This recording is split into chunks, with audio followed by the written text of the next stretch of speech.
Kalau inisialnya F, inisialnya F. Saya kira teman-teman media juga pasti tahu itu. Perempuan bang ya? Laki-laki atau perempuan bang? Perempuan. Perempuan.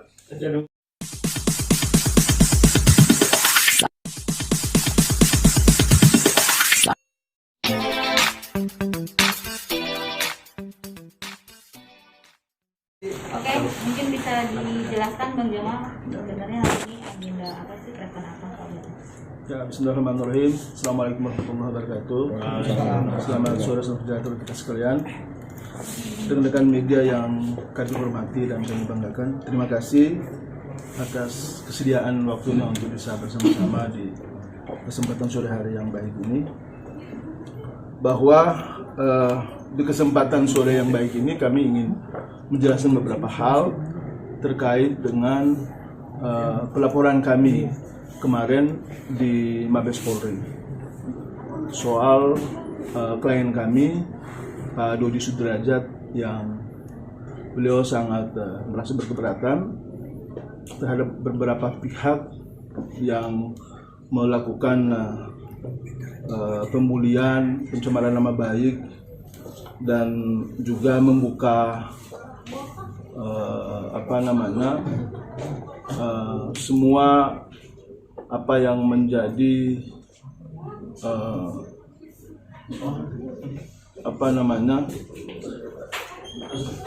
data-data pribadi beliau yang kemudian disampaikan ke hadapan publik yang terkait dengan asuransi di Prudential. Dalam hal ini beliau sebagai ahli waris dari anak beliau, yaitu almarhumah Vanessa Angel. Sebagaimana yang kita ketahui bahwa kemarin pada saat kami datang ke Mabes Polri, kami berkonsultasi di sana, berdiskusi dengan teman-teman penyidik di Mabes Polri, dan diskusi itu menghasilkan beberapa poin. Di antaranya kami diminta untuk melengkapi satu lagi berkas yang itu menjadi starting point atau legal standing daripada Pak Dodi sendiri sebagai orang yang berhak untuk melapor terkait dengan dugaan beberapa tindak pidana yang dilakukan oleh pihak-pihak yang menurut beliau itu sangat meresahkan.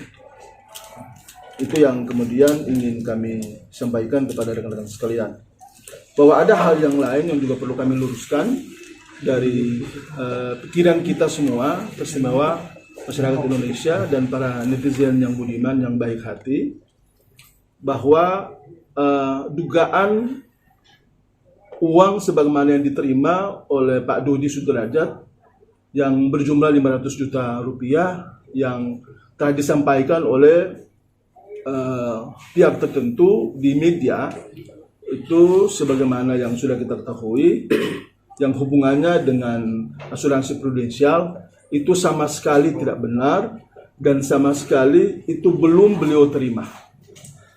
Kami juga sudah berdiskusi hal itu dengan beliau bahwa insya Allah bila mana saatnya masalah ini sudah kami concern untuk mengurusnya, maka beliau sendiri juga menyampaikan bahwa itu juga nanti akan diberikan kepada anak daripada almarhum maupun almarhumah, dalam hal ini anak kita Gala. Jadi ini yang juga kami perlu tegaskan agar juga masyarakat juga perlu tahu, sehingga jangan sampai dari pihak Pak Dodi selalu dihujat, selalu dibully, selalu dicemarkan dengan kata-kata bahasa yang kemudian tidak baik, tidak pantas. Karena sebetulnya salah satu yang menjadi pokok permasalahan yang selama ini dipersoalkan oleh masyarakat adalah itu. Seolah-olah beliau sudah menerima uang 500 juta. Kami juga selaku pengacara beliau juga ingin menegaskan, sekaligus juga memberikan perhatian khusus dan mau memberikan semacam warning kepada pihak-pihak yang menuduh atau melakukan tudingan itu, agar kiranya di kesempatan yang baik ini kami berikan kesempatan 3x24 jam agar yang bersangkutan meminta maaf di hadapan publik. Yang bersangkutan tuh siapa sih Bang? Siapa Bang? Sebutin aja Bang. Kalau inisialnya F. Inisialnya F. Saya kira teman-teman media juga pasti tahu itu. Perempuan bang ya? Laki-laki atau perempuan bang? Perempuan. Ada hubungan saudara bang sama Masih ada hubungan saudara sama almarhum. Adik almarhum gitu tegasnya bang?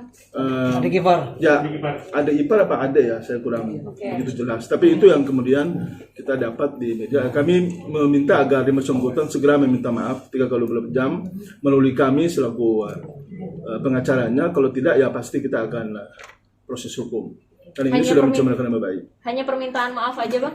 Kita di kesempatan tahun baru yang baik ini, klien kami juga menyampaikan bahwa kita pengen semua adem-adem saja. Sebetulnya yang dilakukan saat ini adalah lebih kepada bagaimana mendudukan semua permasalahan ini dalam konteks hukum.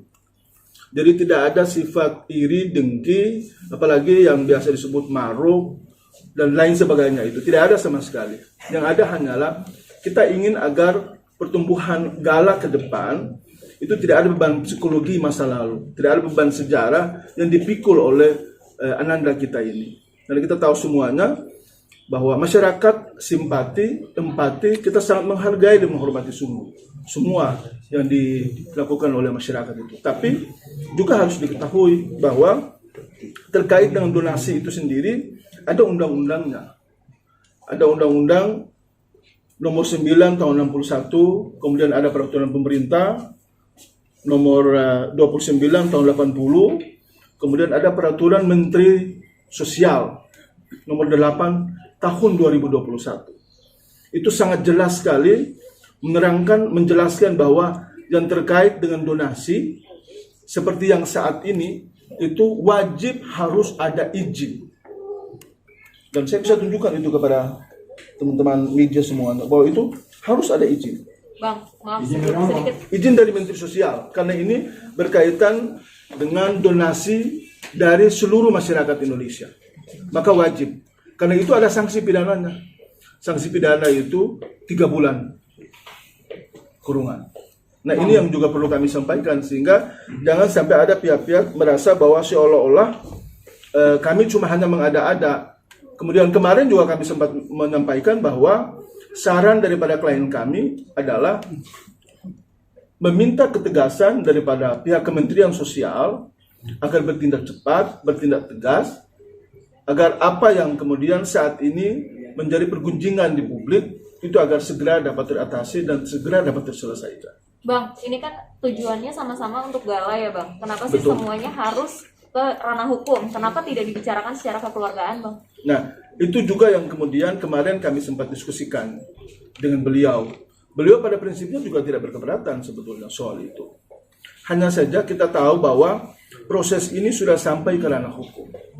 Sudah sampai ke tingkat peradilan.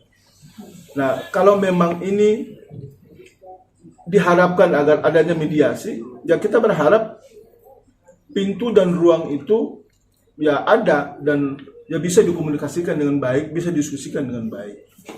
Tapi ada hal yang juga ingin kami sampaikan bahwa klien kami juga selama ini sudah sangat merasa mumet sekali dengan berbagai macam pergunjingan di ruang-ruang publik terkait dengan tuduhan, terkait dengan pencemaran nama baik, terkait dengan menjatuhkan harkat dan martabat beliau dan keluarga.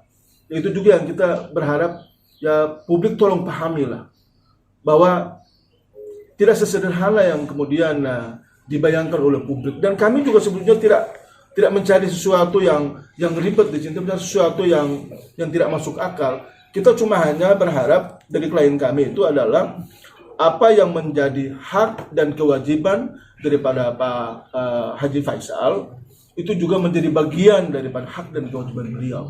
Sehingga mereka sama-sama mengasuh, sama-sama membesarkan, kemudian sama-sama membina, menyayangi, mencintai Gala untuk hari ini dan ke depannya. Tapi dari pihak Pengadilan Agama Jakarta Barat kan sudah diputuskan bang, memang untuk dari anaknya masing-masing jatuh ke keluarganya masing-masing gitu. Nah, kalau memang demikian, berarti Gala yang harus jatuh ke tangan Pak Dodi dong kalau memang seperti itu adanya. Tapi apapun itu, kita ingin agar memberikan ruang sebesar-besarnya kepada majelis hakim yang memeriksa dan menjalankan perkara ini agar mudah-mudahan memutuskan seadil-adilnya. agar apa yang menjadi kerisauan kita selama ini yang juga cukup membuat heboh di ruang publik ini kiranya terjawab. Karena sebetulnya itu aja yang sebenarnya diharapkan oleh klien kami, bahwa klien kami juga berharap dia adalah bagian dari orang yang ikut mengasuh, ikut membesarkan, ikut mencintai dan menjaga Gala hari ini sampai ke depan.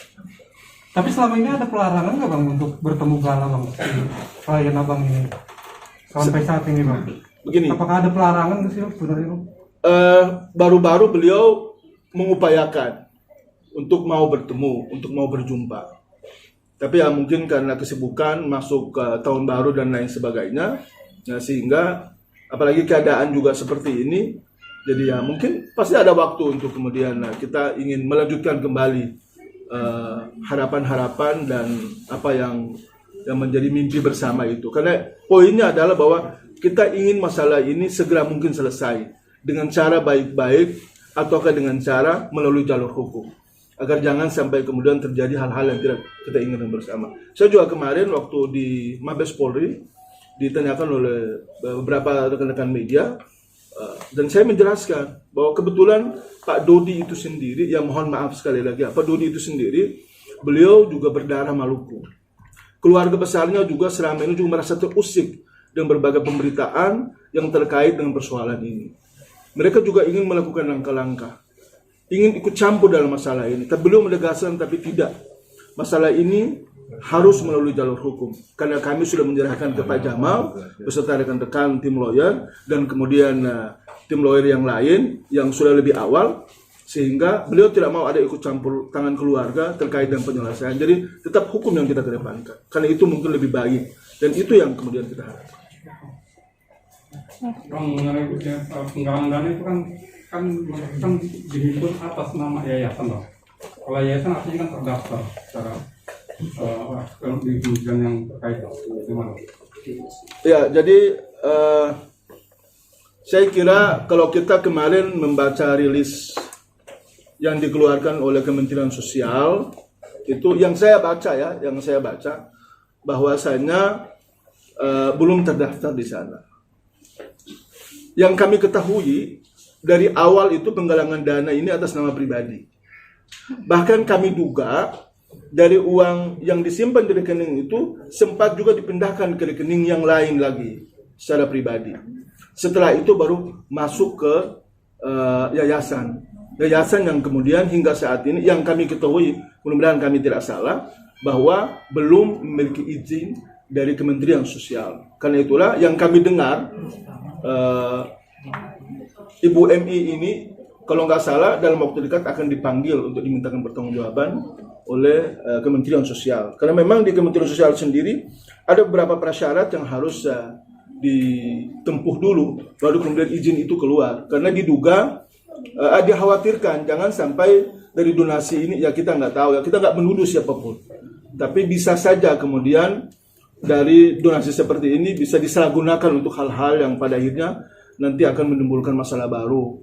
Ya misalnya ya mungkin untuk ya membeli barang haram misalnya, ataukah ya membiayai sebuah gerakan-gerakan yang pada akhirnya bisa mengganggu stabilitas dan keamanan negara. Karena itulah kemudian kenapa Kementerian Sosial hadir untuk itu.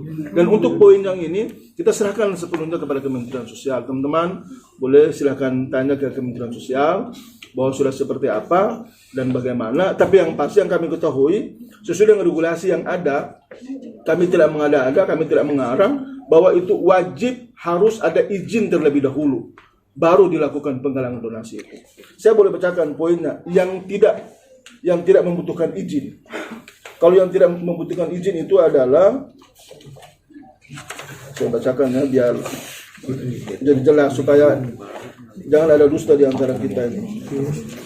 Kalau tidak nanti dipikir ini lawyernya cuma hanya ngarang-ngarang aja ini.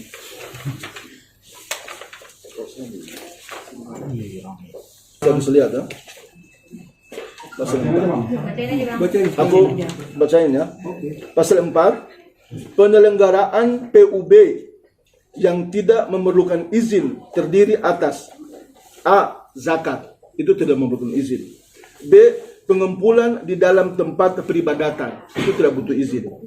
C. Keadaan darurat di lingkungan terbatas. D. Gotong royong di lingkungan terbatas di sekolah, kantor, rukun warga, rukun tetangga, kelurahan atau desa, atau nama lain, dan atau. Kemudian E. Dalam pertemuan terbatas yang bersifat spontan. Itu ada di pasal 4 ini. Selain daripada itu, wajib harus ada izin dari Kementerian Sosial. Kalau dia skalanya adalah provinsi, maka harus ada izin dari gubernur. Kalau dia kabupaten kota, maka sesuai dengan masing-masing wilayah pemerintahannya, bupati maupun wali pasal kota. E itu sendiri ada bahasa spontan. Apakah itu perlu dikategorikan harus izin juga? Karena kan ini sebuah spontanitas masyarakat untuk mengumpulkan dana pembelian sebuah rumah. Ya, kalau spontan itu kan tentu ada jeda waktunya. Untuk izin itu saja cuma dikasih ruang 3 bulan. Bisa diperpanjang, tapi ditambah lagi 1 bulan. Nah, kalau yang tadi spontan yang dimaksud, ya silakan kita menilai masing-masing.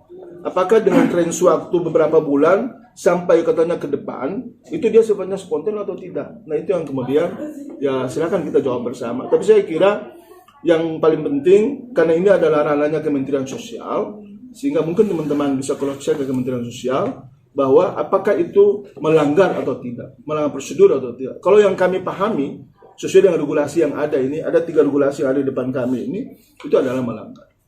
Dan kami sungguh tidak sedikit pun ada niatan untuk mau mencerca atau mau merasa bahwa itu tidak penting ataukah tidak benar terkait dengan simpati dan empati publik soal gala itu. Bukan itu yang kami persoalkan.